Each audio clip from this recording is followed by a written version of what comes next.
เบิ่งเอาเด้อทุกคนได้อันนี้ส้มหมูห่อละ1 กิโลนี่นะอันนี้ครึ่งกิโลใหญ่ก็หน้าเขาอีกเดี๋ยวสิแกะมาปิ้งให้เบิ่งว่าสิใหญ่แต่ห่อบ่หรือว่าสิใหญ่ทางในนำเบิ่งดูสิใหญ่แท้บ่หรือว่าใหญ่แต่ห่อใบตองนี่ซื่อพิสูจน์กันให้เห็นจ้าๆไปโลดเฮ้ยใบตองบางๆเบิ่งเอาซีนล้วนๆใหญ่แท้ใหญ่จริงเด้อนี่ป๋าได้กำไรอยู่ว่ะพอเดียวกินได้เบิดครอบครัวปิ้งนี่มื้ออื่นเช้ากับจักจิซุกบ่นี่นะยัดเลยพอเดียวเนาะยันกินบ่เบิดแล้วพอเดียวมันก็ได้ที่ใบตองเด้อส้มห่านนี่ใบเรื่อง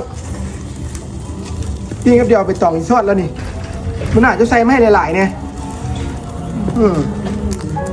นี่กินกำลังเริ่มหอมข้าวเหนียวฮ้อนๆจำเลยคือยี่คักฮ้อนปลาโถลมกระดีขนาดนั้นลมนี่แบบช่ำๆข้าวเหนียวฮ้อนๆไปกับปิ้งส้มหมูซีนเป็นซีนหนังเป็นหนัง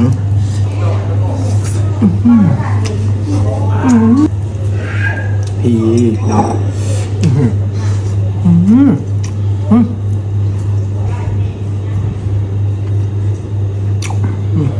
โคตรแซ่บ